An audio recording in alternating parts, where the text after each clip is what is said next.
Committee will come back to order. We appreciate those members and the opportunity to hear from the President of Afghanistan, who's visiting with Congress. But as we had given prior notice, it's been a good almost 25 minutes now since the comments from the Afghan President have concluded, and so we are coming back into session. I would now recognize the Ranking Member, Mr. Cummings, for 5 minutes. Mr. Chairman, I want to thank you for allowing the committee to actually flesh out their concerns about the bill. But I just want to make sure that we recognize something. I think it was Ms. Plaskett who brought out something that I don't know whether all of us were listening, but it was very important. Under current law, agencies have the discretion to consider mitigating factors regarding a tax liability. For example, even in the context of a security clearance application, current adjudicative standards allow agencies discretion to grant a security clearance to an applicant with a tax delinquency if there are mitigating circumstances. So this legislation would take away that discretion. The 97% tax compliance rate of the federal community does not justify changing the current law.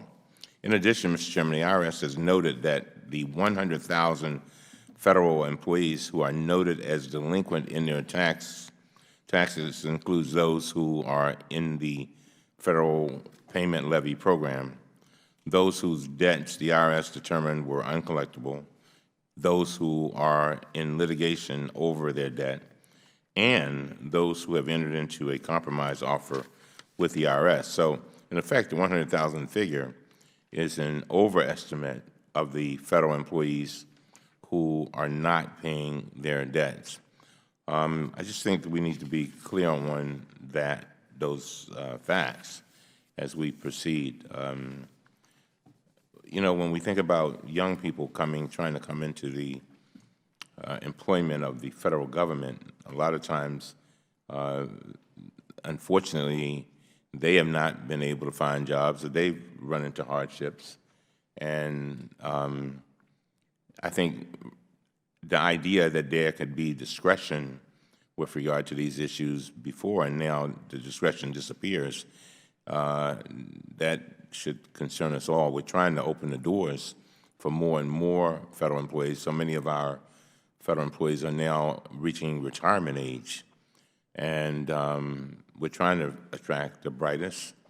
And we also know that people, a lot of times, and probably many of us in our younger years, some of us are still very young, but us older folks, ran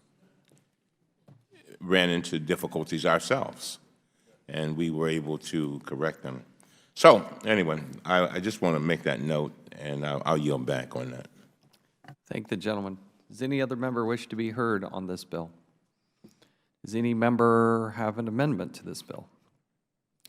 If there are none, the question is now on the adoption and favorably reporting H.R. 1563 to the House of Representatives. All those in favor signify by saying aye.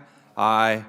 Those opposed, no. No. In the opinion of the Chair, the ayes have it, and the bill is ordered favorably reported. Without objection, the motion to reconsider is laid on the table. The next item for consideration is H.R. 1557. The clerk will designate the bill. H.R. 1557 to amend the Notification and Federal Employee Anti-Discrimination and Retaliation Act of 2002 to strengthen federal anti-discrimination laws enforced by the Equal Employment Opportunity Commission and expand accountability within the federal government and for other purposes. I ask unanimous consent that the bill be considered as read and open for amendment at any point. Hearing no objections, so ordered. This is a good bill, and I'm going to yield first to the gentleman, the author of this bill, Mr. Cummings, for 5 minutes. Thank you very much, Mr. Chairman. And I want to thank your staff for working so closely with mine as we developed this legislation, and they did work very, very hard, and we do appreciate it. I also want to thank Congresswoman Eleanor Holmes Norton for co-sponsoring this bill. Her expertise in equal employment law and her experience administering the equal employment opportunity programs are unmatched in the Congress. Finally, I want to thank Tanya Ward Jordan, Paulette Taylor, and all the members of the Coalition for Change, C4C, for their work on this legislation and for their dedication to ending discrimination in federal employment. I thank them also for their work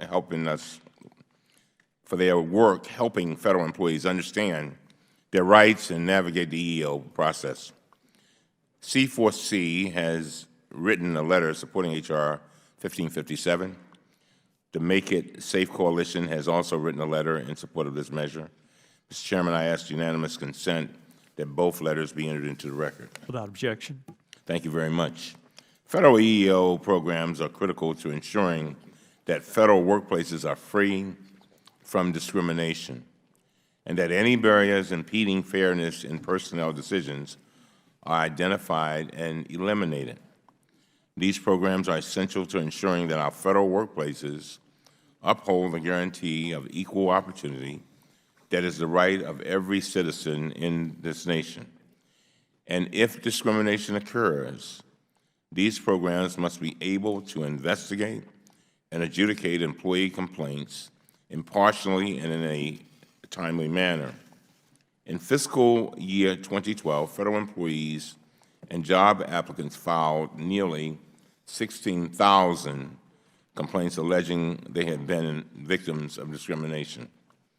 While the vast majority of federal workplaces are in compliance with current EEO requirements, some federal agencies still have not met the standards of a model EEO program set forth by the Equal Employment Opportunity Commission. For example, in 2014, the EEOC issued a report on the Social Security Administration that made 12 findings regarding Social Security's failure to maintain a model EEOC program, ensure efficient management of the various stages of complaint process, provide uniform training to ensure equal opportunities, and implement effective and efficient anti-harassment policies and procedures. The EEOC made more than 60 recommendations for reform of that program. My bill would require that EEO programs operate independently of an agency's human resources or general counsel offices, and that the head of the program report directly to the head of an agency. This would ensure that effective implementation of the EEO program is prioritized at the highest level of an agency, and that the program is operated with the sole purpose of ensuring equal opportunity for all employees. H.R. 1557 would also strengthen the accountability mechanisms that are central to effectiveness at the EEO process. This legislation would expand the notifications that agencies are required to provide when discrimination is found to have occurred, and it would require agencies to track and report whether such findings have resulted in any disciplinary action. Finally, the Act would prohibit the use of non-disclosure agreements that restrict an employee from disclosing to Congress, the Office of Special Counsel, or an Inspector General any information that relates to any violation of any law, rule, or regulations, or instance of waste, fraud, or abuse. According to 2014 Federal Employee Viewpoint Survey, only 6% of federal employees agreed that they could, quote, disclose a suspected violation of any law, rule, or regulation without reprisal. We're better than that. Employees need to have confidence that they can report an act of discrimination without suffering retaliation, and they need to know that such reports will be thoroughly, fairly, and timely investigated and adjudicated. The Federal Employee Anti-Discrimination Act will strengthen existing requirements to ensure federal EEO programs meet these standards and that agency management of the EEO process follows best practices available. I thank you again for working with me, and again, I want to thank Ms. Norton for all of her help. It's been absolutely invaluable. With that, I yield back. Thank the gentleman. I'll now recognize myself for 5 minutes. The Federal Employee Anti-Discrimination Act is a good government accountability introduced by Mr. Cummings. I feel comfortable with this bill. In fact, would like to add my name as a co-sponsor of this bill prior to it moving to the floor. I understand the legislation was developed in response to an EEOC program evaluation report for the Baltimore office of the Social Security Administration. That report noted serious issues concerning the implementation of the Social Security Administration's procedures to resolve harassment and discrimination disputes. The bill does a number of good things to increase transparency and accountability, including requiring agencies to provide electronic notification to employees when a discriminatory or retaliatory action occurs, mandating agencies and the EEOC to post additional information about no-fear violations on their websites, and requiring agencies to develop a system to track no-fear complaints from inception to their final action. Again, I thank Mr. Cummings and Ms. Norton for their good work on this bill. Again, I'm glad to add my name as a co-sponsor to that as we move forward, and urge my colleagues to support this legislation. With that, I'll yield back. Does any other member wish to speak on this piece of legislation? The gentlewoman from the District of Columbia, Ms. Norton, is recognized for 5 minutes. Mr. Chairman, I certainly want to thank you for working closely with the ranking member, and the ranking member in turn for consulting with me on this, I think, very good bipartisan bill. When I chaired the agency, we could not have said, in fact, when I came in, one of the things I had to do didn't have much to do with discrimination. It had to do with making sure that complaints were handled in a timely fashion. And what I did was to try to resolve as many of them without going to litigation, to streamline the process. I think it's important for members to recognize that in our system, the first line of complaint really goes to the agency itself. And so you want to make sure that there's transparency in how that is handled and accountability, since the agency, in fact, or part of the agency is investigating discrimination complaints filed against the agency itself. Now, that doesn't mean that's the last place it goes, but many of them are or should be resolved at that point. Interestingly, I was interested in what could have been the impression that who is responsible for discrimination in an agency is the employee rather than the agency. For example, if you commit a tort, who is responsible for the tort is the streetcar company or the company who you're employed with. Here, who's responsible is the agency, unless you are personally retaliating or you are personally discriminating. And I want to thank the ranking member for working closely with me at the same time that he made sure that the employees were, who filed complaints were being protected, that employees who might be named simply because they were an agent of the agency were not personally accountable, since the agency itself is accountable, unless, of course, there is some deliberate and illegal act by the employee who, for example, supervises, in which case that employee under this legislation would be entitled to due process as well. So I think this is a bill that all of us can support enthusiastically. I'd be glad to yield to the ranking member. Just one note, Mr. Chairman. I just want to note that Social Security Administration is in my district, and the administrator, Carolyn Colvin, at Social Security has moved to address a number of the concerns that this legislation aims to try to address. But we want to make sure it's in law, not a temporary fix, but something that goes on beyond the time that we are here in this Congress. And with that, I yield back. Does the gentlewoman yield back? Gentlewoman yields back. Does any other member wish to be heard on this bill? Does any other member have an amendment to the bill?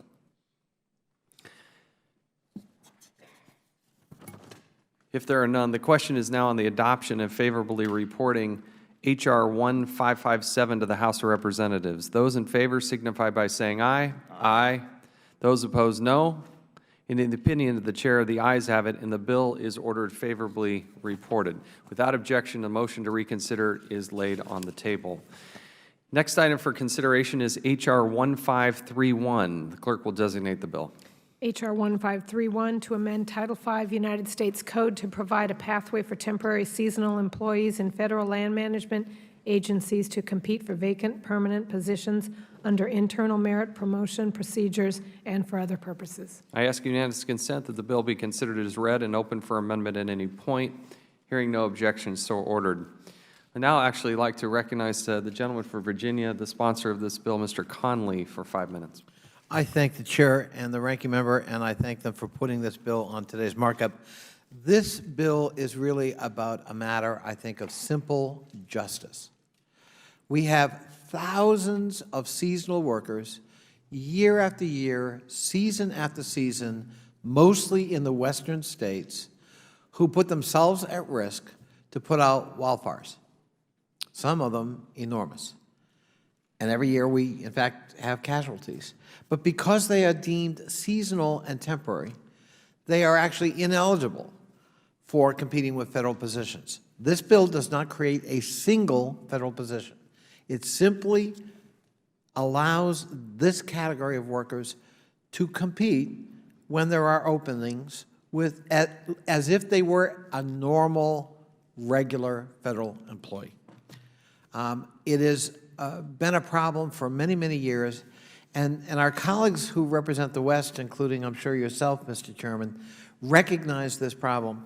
That's why I'm so pleased that Rob Bishop, our Republican colleague, chairman of the Natural Resources Committee, is an original co-sponsor of this bill, as is Don Young from Alaska, another Republican colleague, very senior member of the Appropriations Bill. They recognize that this is something that has long been overlooked, and it is a relatively modest adjustment and a matter of simple justice. And so that's really what it is. And I could give the longer version, Mr. Chairman, but it's late in the day, and I'm happy to certainly give that longer version. But in the interest of comedy, I'd ask unanimous consent that my full statement be entered into the record. Without objection, so ordered. And again, I thank the Chair and Ranking Member for putting this on the agenda today. I thank the gentleman. I now recognize myself for 5 minutes in support of this Land Management Workforce Flexibility Act. I do recognize the chairman of the Natural Resources Committee, Mr. Bishop, the former chairman of the Natural Resources Committee, Mr. Young, are enthusiastic and supporters and co-sponsors, original co-sponsor in the case, in their case, which allows for temporary workers to compete for full-time permanent positions to become available. Glad to have it on the calendar. It should be addressed, and very supportive of this bill. With that, I yield back. Does any other member wish to speak on the bill? Chairman. Mr. Cummings. Chairman, I wholeheartedly support the bill. Mr. Connolly is absolutely right. This is only fair that we do this. And in light of the fact, Mr. Chairman, that Mr. Connolly, who usually takes more than his time, said that he wanted an abbreviated statement. I have to follow his lead, and I won't I'll just submit my statement for the record. I would just point out it's a new day here at the Oversight and Government Reform Committee. I yield back. Thank the gentleman. Does any other member wish to speak on the bill in that context? Does any member wish to offer an amendment? Hearing none, the question is now on the adoption and favorably reporting H.R. 1531 to the House of Representatives. All those in favor signify by saying aye. Aye. Those opposed, no. In the opinion of the Chair, the ayes have it, and the bill is ordered favorably reported. Without objection, the motion to reconsider is laid on the table. Our final bill today is under consideration is H.R. 651. The clerk will designate the bill. H.R. 651 to designate the facility of the United States Postal Service located at 820 Elmwood Avenue. I ask unanimous consent that the bill be considered as read and open for amendment at any point. Hearing no objection, so ordered. H.R. 651 designates the facility of the United States Postal Service located at 820 Elmwood Avenue in Providence, Rhode Island, as the Sister Ann Keefe Post Office. This bill is offered by one of my favorite members in this whole body, Mr. Cicilline of Rhode Island. He is a good and genuine person, and he has got broad support for this. I've talked to him on the floor about Sister Ann Keefe and the wonderful human being and unbelievable service that she had given that community, and how that community had rallied to her support and loved her and cared for her, and would encourage my members to do this. It's something important to Mr. Cicilline, and it's the kind of thing that we should do. And with that, I will yield back.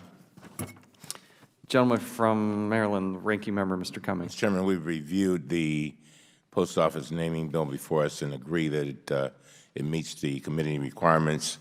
I support the bill and urge all of our members to vote in favor of it. I yield back. Thank the gentleman. Does any other member wish to speak on the bill? Any member offer an amendment to the bill? If there are none, the question is now on the adoption and favorably reporting H.R. 651 to the House of Representatives. All those in favor signify by saying aye. Aye. Those opposed, no. In the opinion of the Chair, the ayes have it, and the bill is favorably reported. Without objection, the motion to reconsider is laid on the table. Without objection, pursuant to Clause 2L of the House Rule 11, members will have 2 days to submit views on the bills considered today. I ask unanimous consent that the staff be allowed to make necessary technical and conforming changes to the bills ordered reported today, subject to approval of the minority. Hearing no objection, so ordered.